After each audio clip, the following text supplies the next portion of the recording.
Muito obrigado, Sr. Presidente, Srs. Deputados. Cumprimento o Sr. Ministro das Finanças, Sr. Secretário de Estado dos Assuntos Fiscais.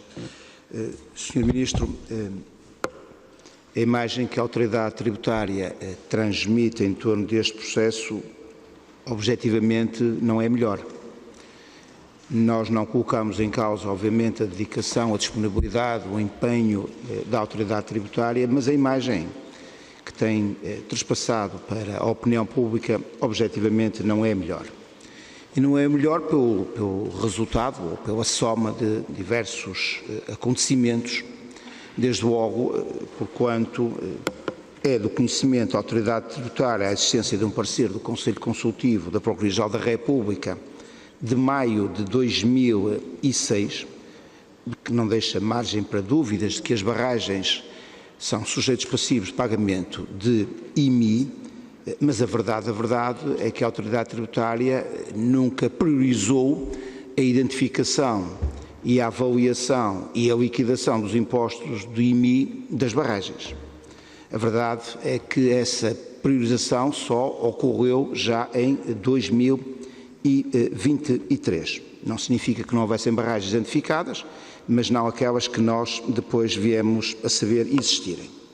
Depois, com alguma, permita-me a expressão, Sr. Ministro, dizer com alguma facilidade, ou com aparente facilidade, em 2016, a autoridade tributária desistiu de alguns dos litígios, ou dos litígios pendentes então, sobre o não pagamento de IMI das barragens, com base apenas e tão só num parecer da Agência Portuguesa do Ambiente, a Agência Portuguesa do Ambiente que considerava a questão das barragens em domínio público não seriam sujeitos passivos de IMI. Bom, mas essa circunstância não foi impeditiva que as barragens pudessem ser vendidas e foram efetivamente pela EDP à ENGIE, e apesar de estarem no domínio público.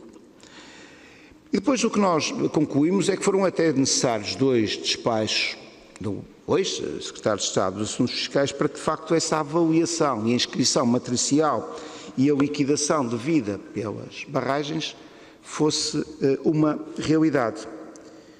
Ainda acrescentamos a este histórico o facto de, apesar das reclamações sucessivas das autarquias locais, apesar da existência de acórdãos do Supremo Tribunal Administrativo, considerarem que os equipamentos destas infraestruturas, portanto, os equipamentos afetos aos centros eletroprodutores, deveriam e tinham que ser contabilizados para efeitos da avaliação do IMI.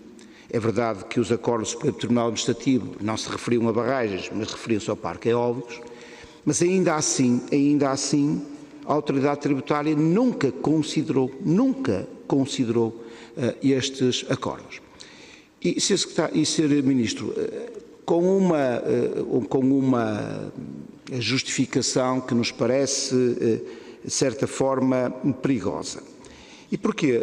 A justificação que a Sra. Diretora-Geral da Autoridade Tributária nos ofereceu é de que, apesar da existência de acórdãos do Supremo Tribunal Administrativo nesse sentido, a verdade é que há muitas decisões de primeira instância que não observam as decisões ou os acórdãos do Supremo Tribunal Administrativo. Eu não sei qual o entendimento que o Sr. Ministro tem sobre esta matéria, mas, enfim, como jurista que sou, eu sempre atendi aos acórdãos do Supremo Tribunal Administrativo e não às decisões de primeira instância. Julgo que era até a jurisprudência das cautelas de qualquer advogado vamos olhar para os acórdãos do Supremo Tribunal Administrativo, e esse é que devem ser a nossa linha orientadora e não propriamente as decisões de primeira instância, que naturalmente podem ser alteradas com decisões de tribunais superiores. E, portanto, essa é uma matéria que nos deixa preocupado e que agora, obviamente, está resolvida porquanto, por um despacho do Sr. Ex-Secretário de Estado dos Assuntos Fiscais, essa matéria está determinada de que estes equipamentos têm que ser levados em linha de conta. Mas, de facto, apesar deste histórico, a autoridade tributária agiu nesse sentido e não no sentido mais enfim, que nós achamos mais cauteloso do ponto de vista do interesse público. Como foi referido, a autoridade tributária procedeu à avaliação, ou melhor dizendo, procedeu à identificação de 366 aprovamentamentos hidráulicos. Mas, como o Sr. Ministro referiu, apenas inscreveu na matriz portanto, fez a respectiva avaliação, inscrição matricial e liquidou o imposto IMI de um número bem mais reduzido, que foram 152 daquelas infraestruturas. E a pergunta que aqui se coloca é se existe alguma perspectiva de quando é que os demais aproveitamentos hidráulicos vão ser, então, vai-se ver concluída a sua avaliação, a sua inscrição matricial e a liquidação do respectivo imposto. E aqui fica também uma pergunta que é uma dúvida que nos suscita. De acordo com a Sra. Ministra, e com esta termino, com a Sra. Ministra, o resultado da avaliação destes 152 aproveitamentos hidráulicos corresponde a uma liquidação do IMI no montante global de 5 milhões de euros.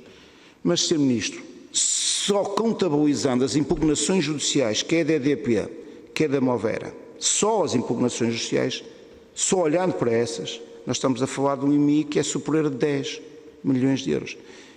Não sei se é possível esclarecer esta discrepância. Muito obrigado, Sr. Presidente.